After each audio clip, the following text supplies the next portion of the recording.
What are the most important factors that you have to know before you list your property on the market with any real estate agent?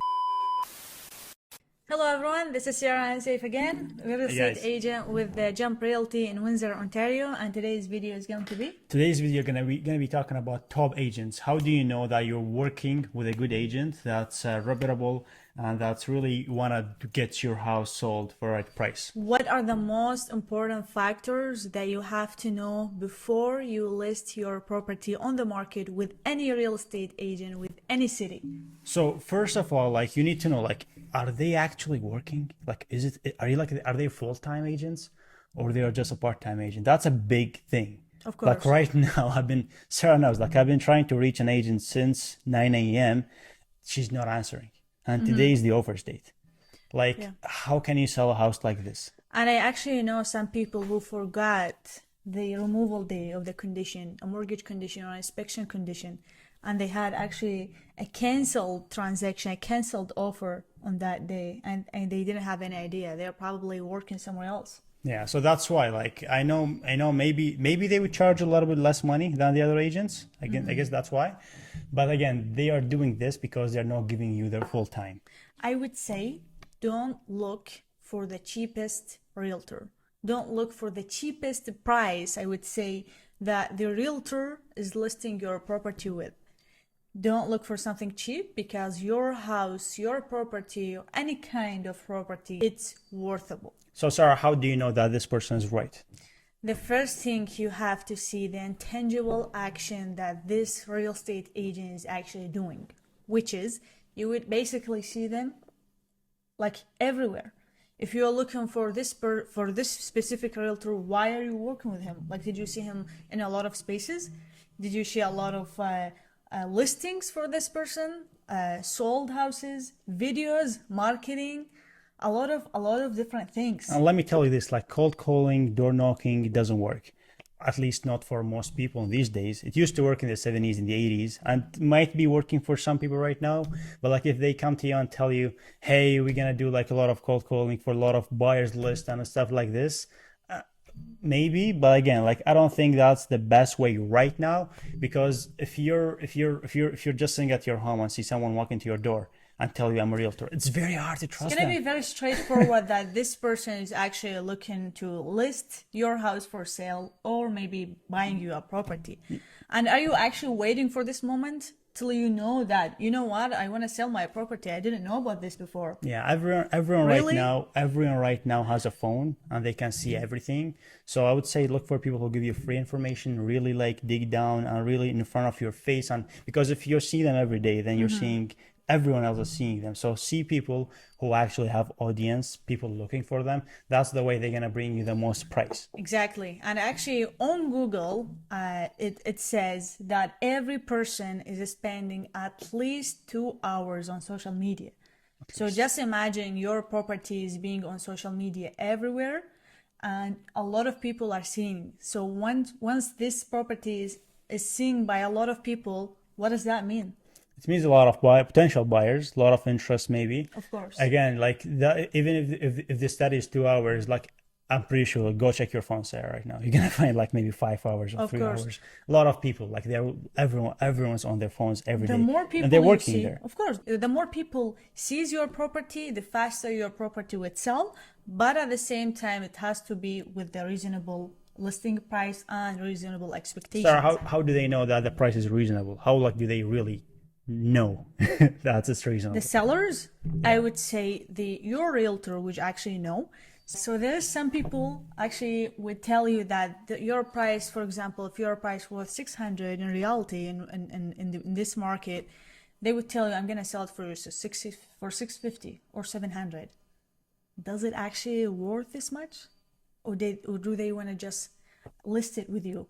Most likely, Do it's they want just to they want to actually? earn the listing. They want Yeah. to get a listing. Are they actually being real with you, or they actually just looking for a business and they want to list a house for sale on the market? So again, like, how do you think they will know really? In my opinion, I think the best way is ask your realtor for like what have been sold in my neighborhood. Like ask them, like tell them in the last 60 days what have been sold. Like, don't even just trust their words. Like, I get it. You don't know a person. Maybe you're meeting them for the first or second time. You don't have to trust them. Just tell them how much or how many houses were sold in the last 60 days and how much. They should be able, every realtor should be able to grab you a list that this one was sold for this much. You're gonna see the pictures. At least that's what we do. Bring your pictures, and with the all of the information, all of the information, you're gonna see these houses and you're gonna compare them to your house. Yeah, And the prices. So now, like, nothing is hidden. Like, everyone can see like how much your house and actually for worth. example, if you're living in like a random like street and calling an agent saying like, you know what, there's a property just sold nearby my house, how much is that sold for, or maybe how much is my house sold for, they should be able to show you exactly the number how much this house is sold for. And if you ask them like how much my property would worth without even them knowing which city is it, which area, what are the comparables that are sold in this area, and they just told you a price in their mind, here's that this realtor actually has no idea about what's going on in your area. Right. And again, like, the main thing I would say, the other thing, which is how much are they charging for a commission, is a reflection of how much they're spending on your listing. Yes. How much are they spending? Like, are they doing videos? Are they doing marketing? Like, even those videos doesn't have to be like, maybe you're gonna spend some money on a video, but is it actually getting seen? Do they have audience? Are they paying money here and there to make it work for you? Are they bringing you offers? That's everything. Like, it's gonna add up. Yeah. And like, everything is like just like that. Like, a lot of stuff. Like, are they bringing other people to see the house? Are they doing open houses for you? Isn't it worth it? Like, your property is the biggest investment in your life you've made in your life. So isn't it worth it to pay a little bit more money for the agent to do their work?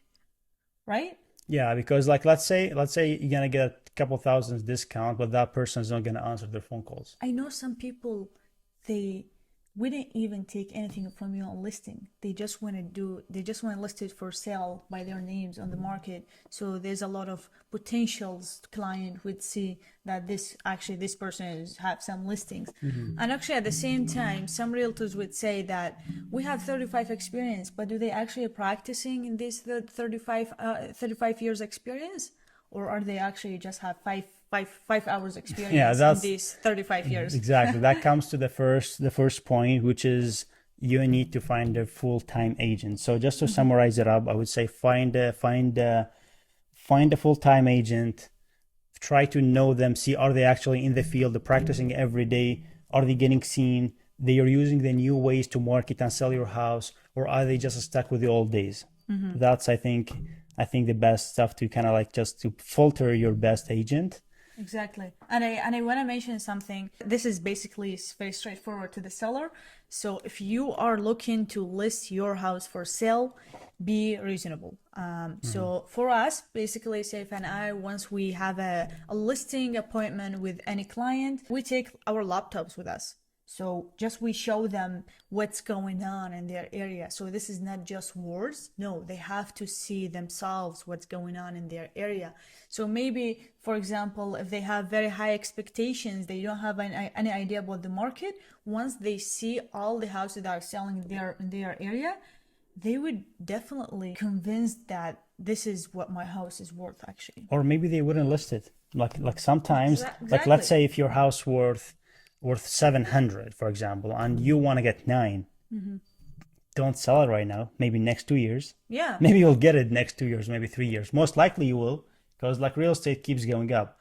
But there's one thing, like if you're selling and buying, it doesn't make sense to wait, because if you wait, your house may be gonna worth 9, but the other house you were potentially looking to buy also gonna be higher price. So it's the same. But if you're only selling, then yeah, maybe wait. Like, always invest in real estate. Like, for buyers, every time is a good time to buy real estate because they always go up. Of course. And here we're not looking for a business, we're looking for the client interest. So if your house doesn't get you with the price that you want, we would tell you in the beginning. We're not gonna make fake words, fake promises, and at the end your property would sell 50 grand less than the price that we promise you. Right. So we would sometimes even advise you to maybe lease your property at the moment. Don't list it. Or maybe if you're living in this property live in it for another year, and then after that year maybe the market change, and then you can list it for sale and you can get the price that you want. Right, and I guess that's about it for the subject. I'm not sure if you Sarah want to add anything, or let's start just to the market update. Yes, let's go. Okay, so we'll tell you about what happened during the month of August. So the stats from the board just came out. There are more sales than last year, of course, and also the price, the average home price went up. So on last month, the average home price was at 545. Right now is 561. Not a lot, but again, it's stable and a little bit going up. And I'm pretty sure that's reflecting after the interest rate didn't rise. People were expecting some rise. Right now, we're seeing more action. Like this week, this last 2 weeks, we're seeing more action. Yeah, I think most people know about this. Bank of Canada announced that the interest rate is going to be stable at 5% right now. We don't know for how long, maybe for a year, for 6 months, 3 months, 2 years, forever, we never know.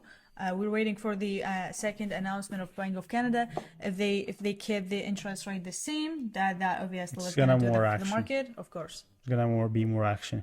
Yeah. So how much? Just to answer how many houses were sold, there were 434 houses sold in the area.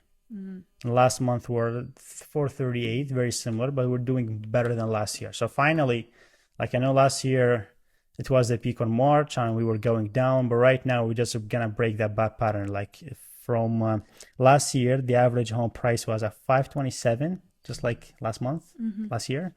Right now is at 561. If you can see, like, if you can notice from last year, I would say from February till August, it was still the end of the year graduating. It's getting lower trending and lower the prices. But right now it's a little bit fluctuating. Some months are going up, some months are going lower. So we're kind of like, this year is very confusing for so many people. It's realtors. So this year was going up since January. Since January all the way to May, it was going up every month. Gradually going and up then we May. find two drops on June and July. Not a huge ones, just a smaller drop in the price, the average home price.